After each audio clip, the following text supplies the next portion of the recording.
დანაშაულებს იმაში, რომ ადამიანებმა არ უნდა დააყავსონ თავიანთი პოლიტიკური ურთიერთობა ისედაც მეგობრული ურთიერთობა. ფული არის ამ შემთხვევაში სიკვდილის გვაწვდის ფული, ანუ შავი ფული, იარაღის ფული, გაყიდული იარაღის ფული და ეს არის ყველაზე მეუღალატე. დაუპირისპირდა პირადად და მის ოჯახს. და არა მარტო გოგა ხანიდაო, დაუპირისპირდა გოგას სცენით, ლეონ გოგიჩაიშვილი და დავით დავაკიშვილი. მე არ უპირისპირდები პირადად, მაგრამ გამჭვირვალე მინდა რომ გახდეს მის საქმიანობა. ლეიბორისტული პარტია საქართველოს პრეზიდენტის სტრატეგიული ობიექტების რუსეთისთვის მიყიდვაში ადანაშაულებს. ლეიბორისტ პარტია ჯიბლაძის განცხადებით მიხეილ სააკაშვილმა თბილისის წყალი, ასევე მცხეთის და რუსავის წყალმომარაგება შვეიცარიაში დარეგისტრირებულ რუსულ კომპანიას მიყიდა. ჯიბლაძის თქმით, თბილისის მფლობელი Multiplex Solutions რუსული კომპანია RAO-ის ფინანსებით არის დაარსებული. ლეიბორისტების განცხადებით პრეზიდენტმა ყველა სტრატეგიული ობიექტი რუსულ კომპანიებს მიყიდა, რითაც აგრესორ ქვეყანას მანიპულირების საშუალება მისცა. სააკაშვილმა ეს კომპანია ჩვენი ქვის ხალი და მთლიანი დარაჯის ხეობა მიყიდა რუსულ კომპანიას. ფაქტიურად ეს Multiplex Solutions არის რუსული კომპანია და დაფუძნებულია RAO-ის თანხებით. ისევე როგორც თქვენი თვით მე წინაპირას აფეთქი ჩავატარე პრესკონფერენცია, სადაც ვთქვი რომ Multiplex Energy Trading-ი ასევე იყო RAO-ის კუთვნილი კომპანია.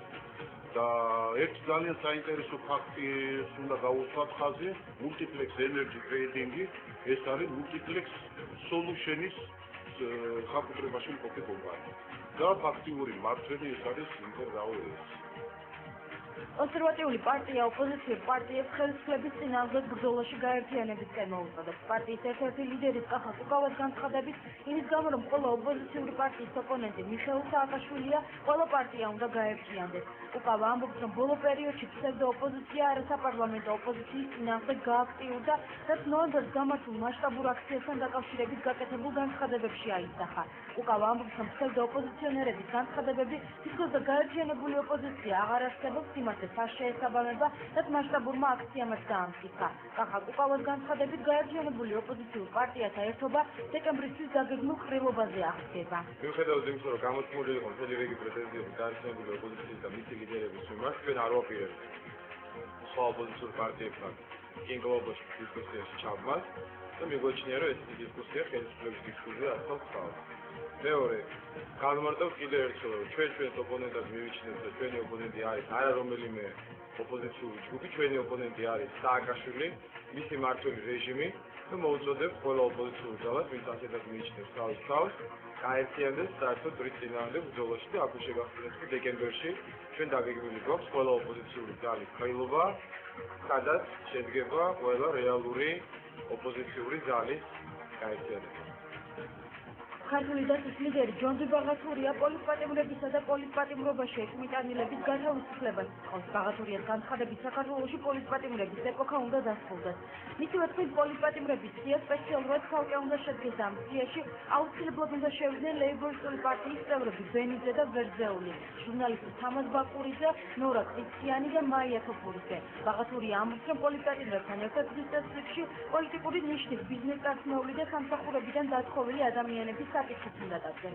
საქართველოში უნდა დასრულდეს პოლიტპატიმრების ეპოქა და ზოგადად არა მხოლოდ პოლიტპატიმრების, არამედ პოლიტიკური ნიშნის, სამსახურიდან განთავისუფლებულების, ბიზნეს წარმომავლების, ან პოლიტიკური ნიშნის ადამიანების შევისწავლების ეპოქა უნდა დასრულდეს საბოლოოდ და ამისკენ მიმავალი პირველი ნაბიჯი უნდა იყოს ყველა პოლიტპატიმრის განთავისუფლება. ჩვენ ახლა არ უნდა დავიწყოთ იმის გამორკვევა, რატო დააკავეს და უსამართლოდ დააკავეს სამართლიანად. ჩვენ ახლა უბრალოდ უნდა მივიღოთ გადაწყვეტილება, რომ 100 ადამიანები უნდა იქნեն განთავისუფლებულები. ფორმა ნებისმიერი შეიძლება იყოს, ახლა მუხლები იმდენად ძიმი აქვს, ამინისტირებით შეუძლებელია, მაგრამ იმაჩნია, რომ უნდა გაკეთდეს ცალკე სია.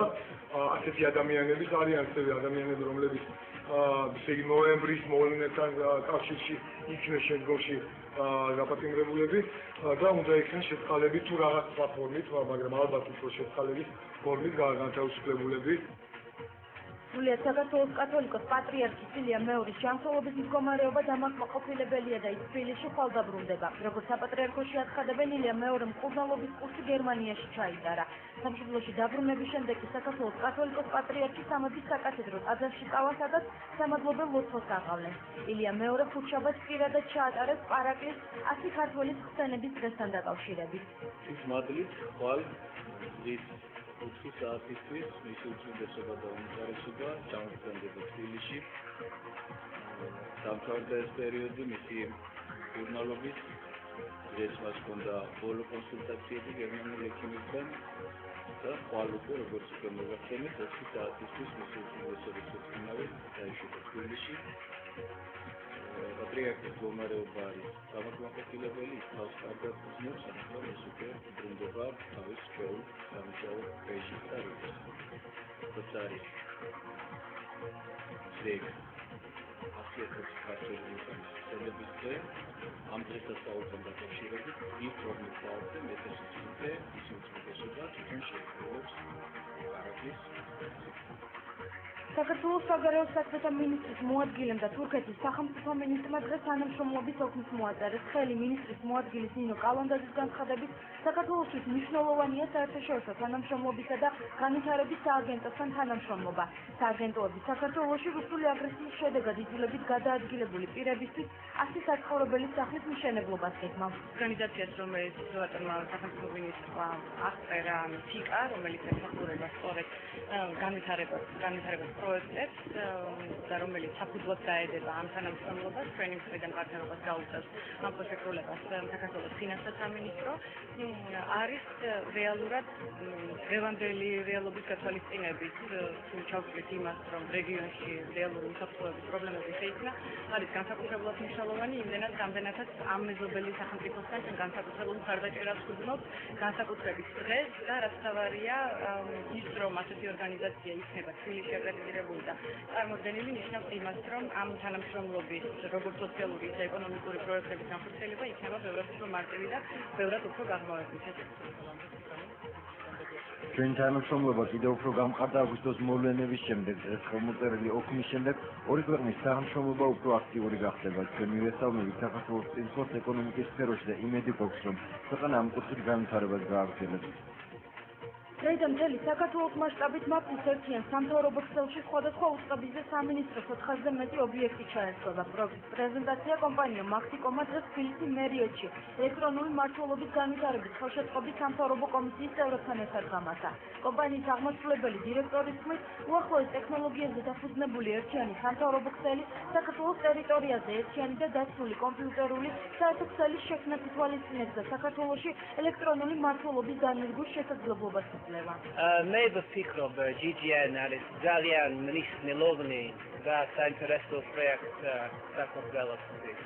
მე ბედნიერი ვარ ვიმუშაობა მასშტაბებთან ერთად, ახლა და მომავალში. მაქსიკომ და ხშირა 800 ოფისი საქართველოში და ჩვენ გავაკეთეთ ეს საქმე სამიწით ადრეს. ეს იყო ყველაზე მნიშვნელოვანი ეტაპი, სადაც განხორციელდა ქსელის გაყვანა. ეს ხელს შეუწყობს ელექტრონული მართვის განვითარებას საქართველოში და იმისთვის, რომ სახელმწიფოსთან ურთიერთობა ჩვენი მოსახლეობისთვის იყოს ტრანსპარენტული, კიდევ უფრო ხელმისაწვდომი და რა თქმა უნდა ეს ხელს შეუწყობს ჩვენი ორგანიზაციების, ინსტიტუტების და მთავრობის კიდევ უფრო განვითარებას. მაქსიკომა შეძლო ხელშეკრულების შესაბამისად მოეცვა საქართველოს ტერიტორია და 400 წერტილია უკვე მზად, სადაც სამთავრობო უწყებები შეიძლება ჩაერთონ. ამის შესაბამისად სამთავრობო უწყებებს შესაძლებლობა მიეცემათ, რომ ელექტრონული მომსახურების და ელექტრონული ინფორმაციის გაცვლის სრულიად ახალ შესაძლებლობები შესთავაზონ როგორც ადმინისტრაციას, ისე მოსახლეობას